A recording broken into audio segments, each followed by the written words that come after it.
A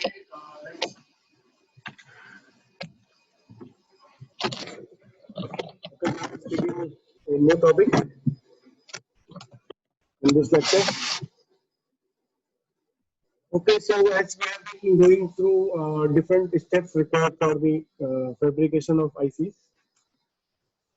Okay, so one of the very important steps for fabricating different ICs is doping. Okay. Okay.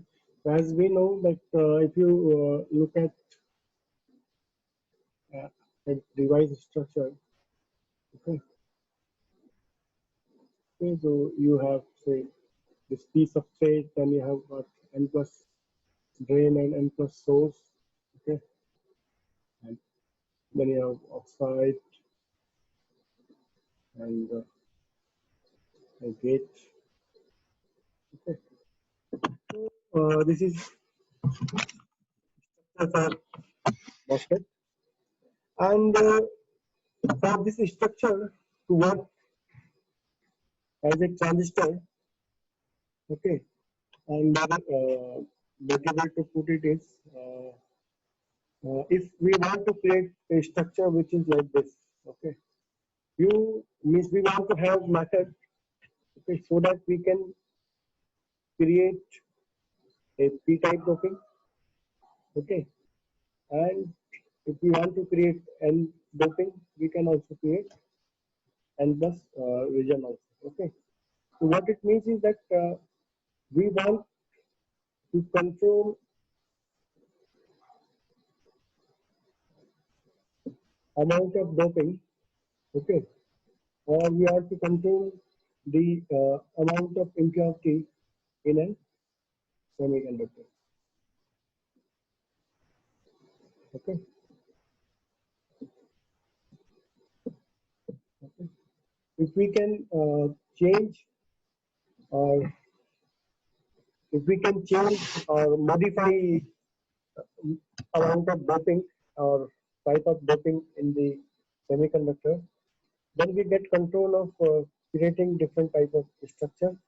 Okay, and as we know that by varying the doping, we can also change conductivities of semiconductor, and also we can make interesting device structures. Okay, but for all this to happen, what we want is we want a process through which we can control amount of impurity, okay, in a semiconductor. Okay, so that process is called as doping. That process is called as doping. Okay, so if we define what is doping, okay, so doping is process. Doping is process of adding controlled amount of impurity, controlled amount of impurity in a semiconductor.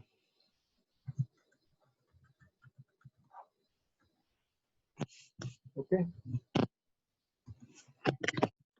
Okay, so doping is one of the very important steps for IC fabrication. Okay.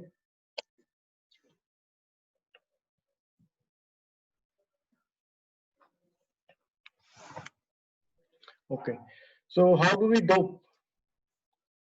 So we have got two options to dope impurities in semiconductor. One is by way of diffusion, and second method is very popular. Okay, and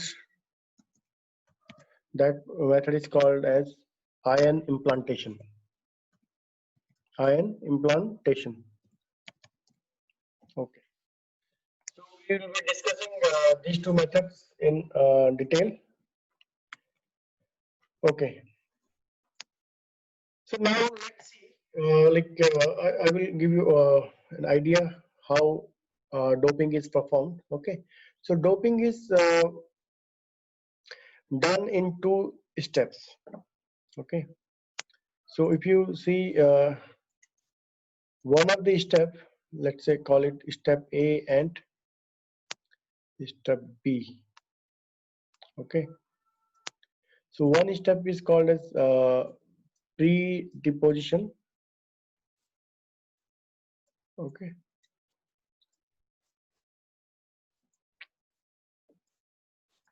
okay, and second step is called as drive in.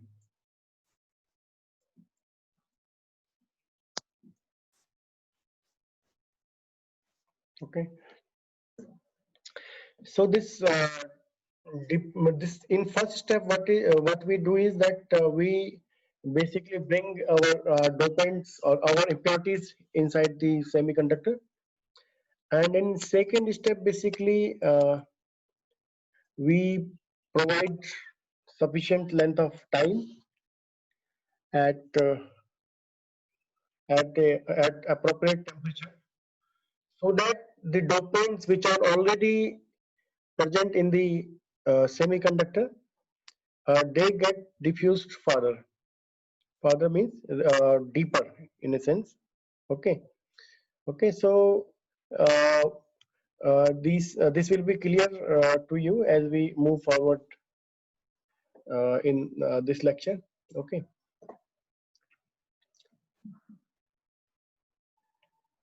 okay, so we will start with a diffusion process.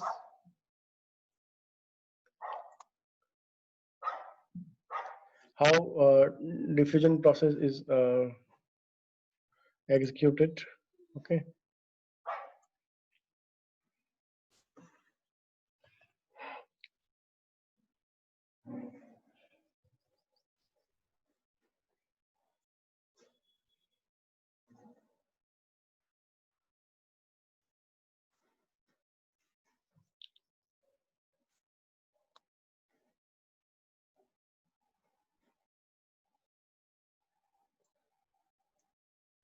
okay,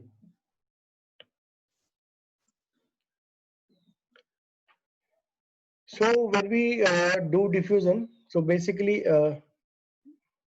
what we have to do is like let's start with the setup first, that how what apparatus is used for diffusion. Okay, so let's say we have a tube like this.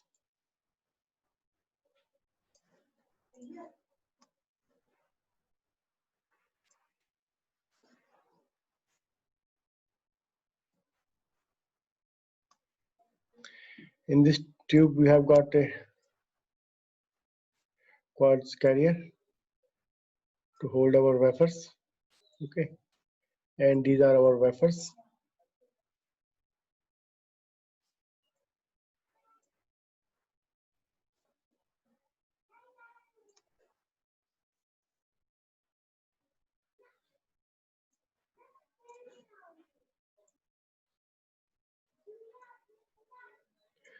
What we need to do is we have to supply our dopants here. Okay, so how we do it,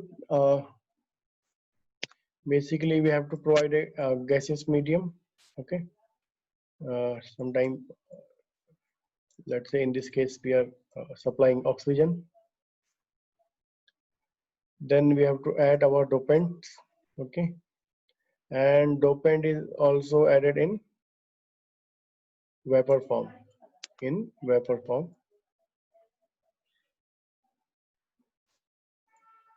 Okay, this diagram doesn't look very good, but okay, I will draw it again.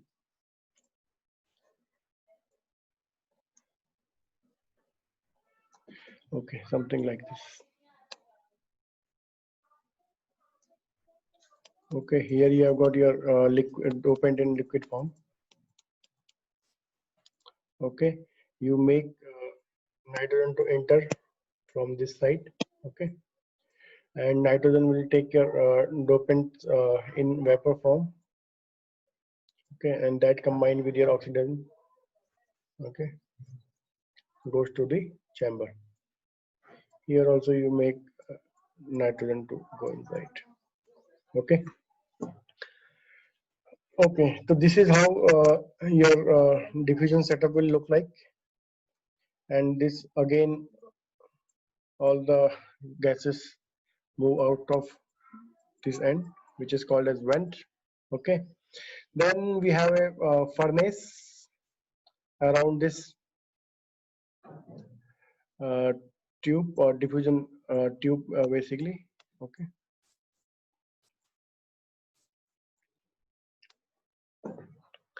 Okay, this is a quartz tube. Okay, so what happens is, let's say if we are trying to diffuse phosphorus, okay, then we have got this phosphoric chloride liquid in liquid form. This combined with oxygen basically forms phosphorus oxide, okay, along with chlorine gas. Okay, so chlorine gas basically moves out of the vent, and what you have left is this P2O5. Okay, then we are giving sufficient temperature to the substrate, or substrates are heated, and then this phosphorus oxide basically combines with our silicon substrate. Okay, and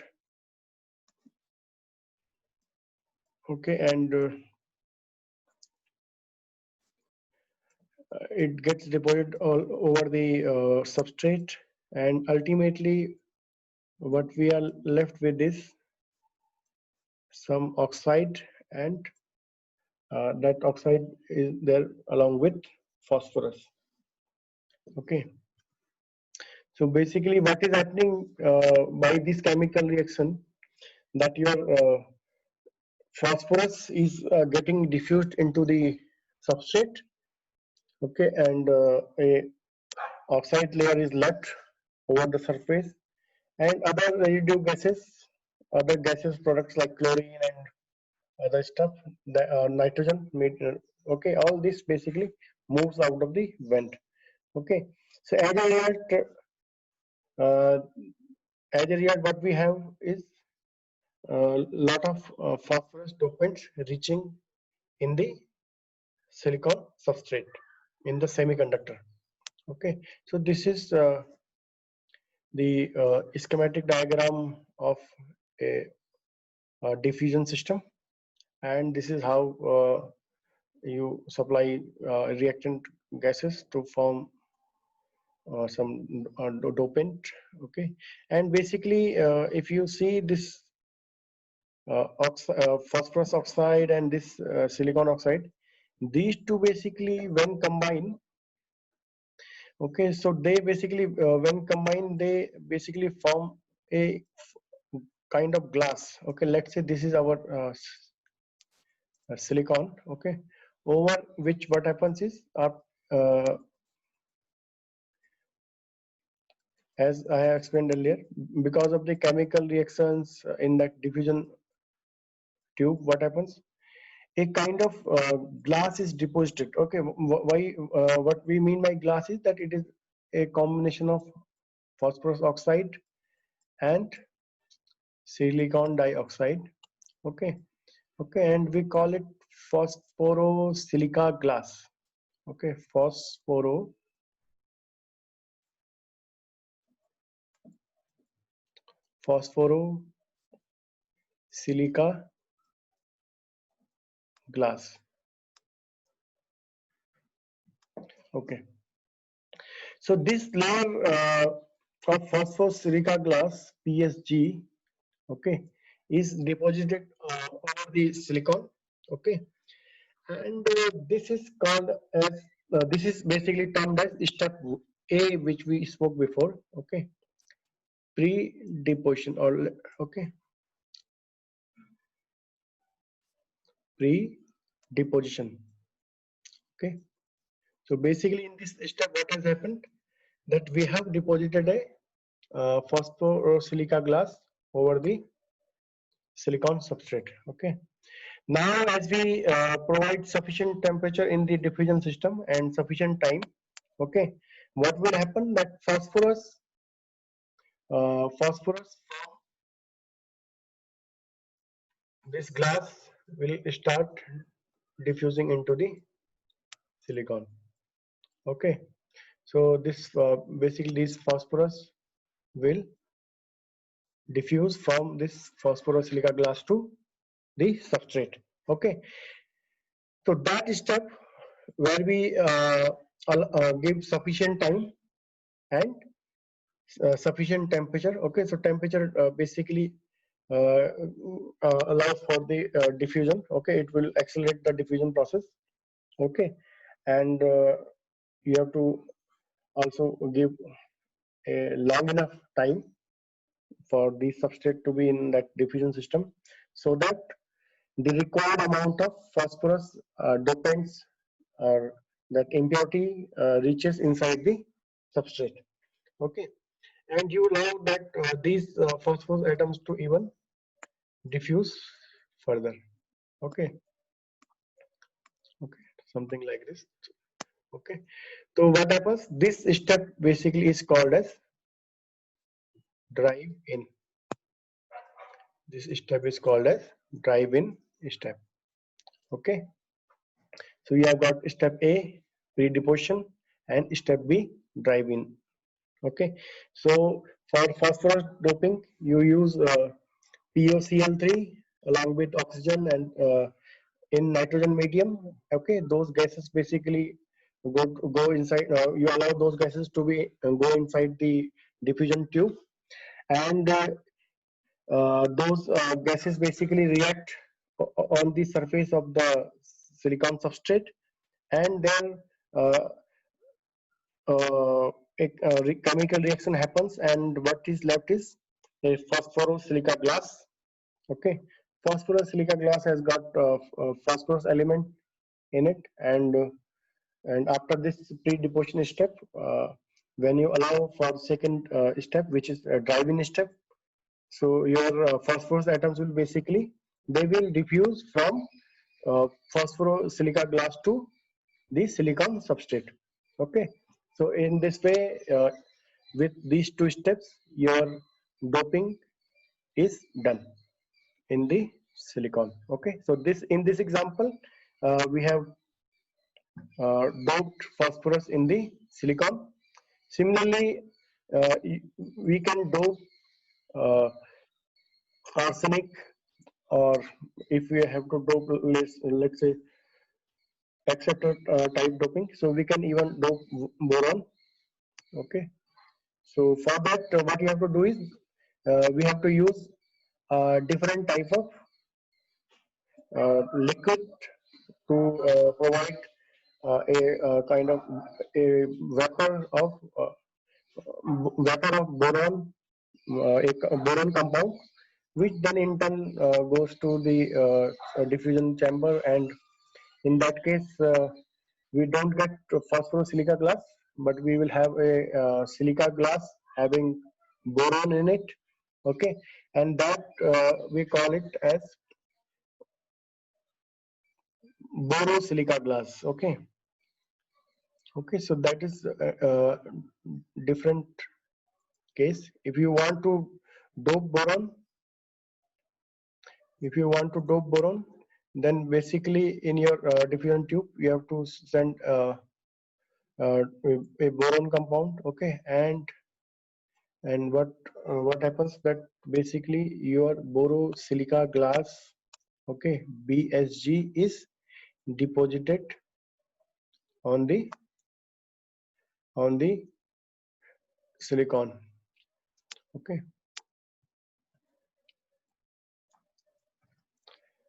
okay, something like this. Okay, we have silicon, and what happens in pre-deposition step,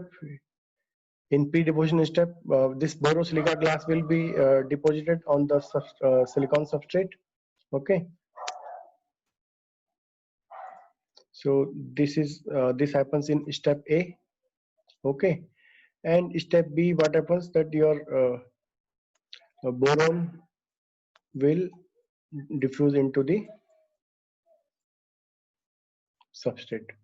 Okay, so this is your step B, when boron diffuses into the substrate or even further. Okay, if you allow for longer diffusion time, what happens that boron will even reach to the deeper depth in the substrate.